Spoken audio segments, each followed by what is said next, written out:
Now, Zimbabweans have begun trading in a new currency known as real-time gross transferred dollars, or Rtgs dollars. Citizens queued outside banks on Friday as the central bank opened trading of this new money. Central Bank Governor John Mangudya said that the new currency would trade at around 2.5 Rtgs to $1. But is this currency actually new? Is this a resurrection of the Zimbabwe dollar? And what will it all mean for the country? Well, to tell us more, I'm now joined via Skype by Zimbabwean Economist John Robertson, who's in Harare. John, thanks very much for joining us. Welcome to the program. Is this a new era? Have we got a new currency in Zimbabwe, or is this an old currency with new clothes? Well, not quite either of those. It is going to be a new currency if we can make it stable and make it acceptable to the population. There's a bit of a gap now developing, and we have to see how quickly the currency exchange rate can become stable. At the moment, it is trading in the banks at 2.5 to 1, but out on the streets, there are still people saying we can make a profit because it's hard to get for the buyers. And so a market exists still at about 3.5 to 1. So if this exchange rate can become stabilized at a lower figure and it remains stable for a month or two, I think then it could be declared a new Zimbabwe dollar. But they have actually named it the Rtgs dollar, and they say it is now part of the mix of currencies that we will all be working with.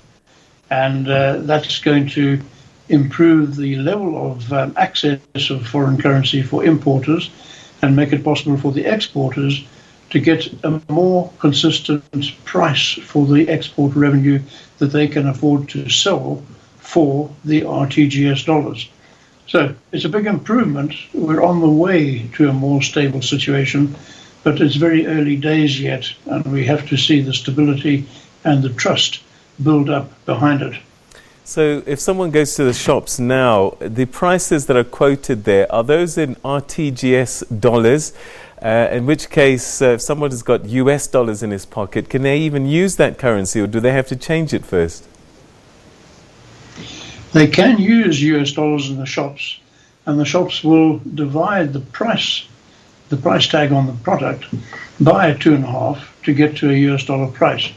So if you've got US dollars to spend, you can certainly buy your goods at a very much lower figure than you would use if you got the Rtgs dollars.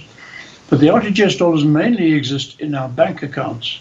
And so this is very largely an electronically dependent country now. We have to use swipe cards, and of course we've got cell phone wallets, and so transactions electronically draw down on the bank balances which are in these Rtgs dollars. We've got billions of dollars in the form of Rtgs dollars, but a very small number of US dollars. So the shops are happy to see US dollars being offered in payment for the goods, and they will certainly give you a good price if you're paying with US dollars. But the Rtgs dollars will go into their bank account from your bank account as a shopper, and so they don't actually see the cash.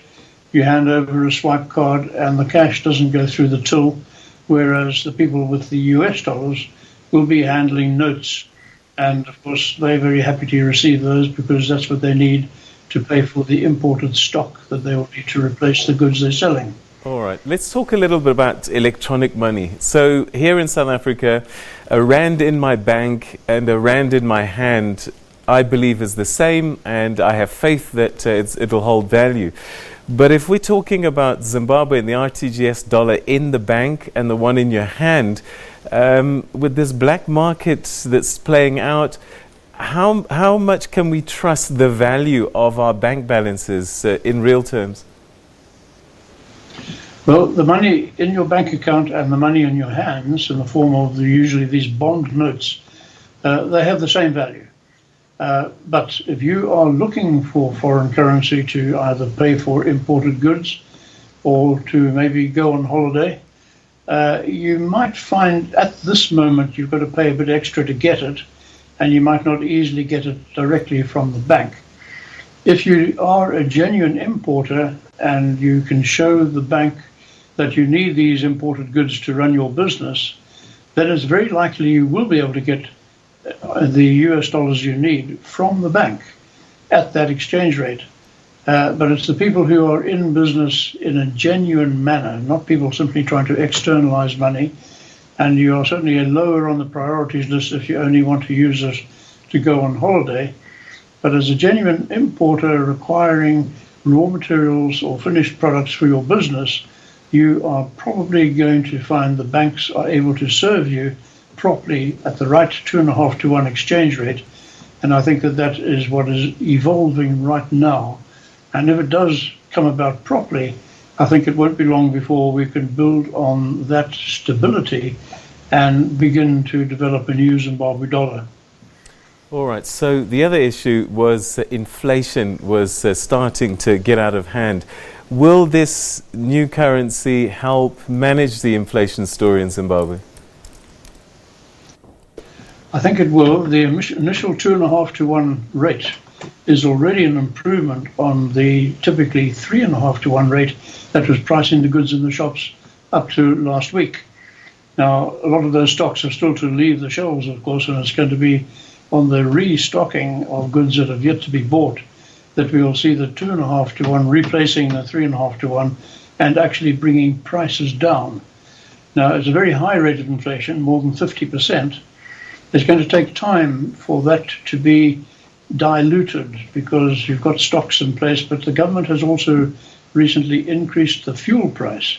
They added 150% to the fuel price, and that has yet to be recovered by the businesses and yet to be recovered in the form of higher wages so that people can afford to drive to work in the morning. Now, these are steps that are still to go through, and they are going to hold the inflation rate higher than it would have been if we had only been looking at this currency exchange. So the fuel price, and we've also got a new 2% tax on every electronic transaction in the country. That 2% is added in at the production levels as well. So it's increasing the costs of production and adding to inflation. I think government still has time to revise that 2% tax, and hopefully they will also revise the fuel price now that we've got a new exchange rate. Okay. And the fuel price can be more closely aligned to that exchange rate change. That should bring down the fuel price at least some.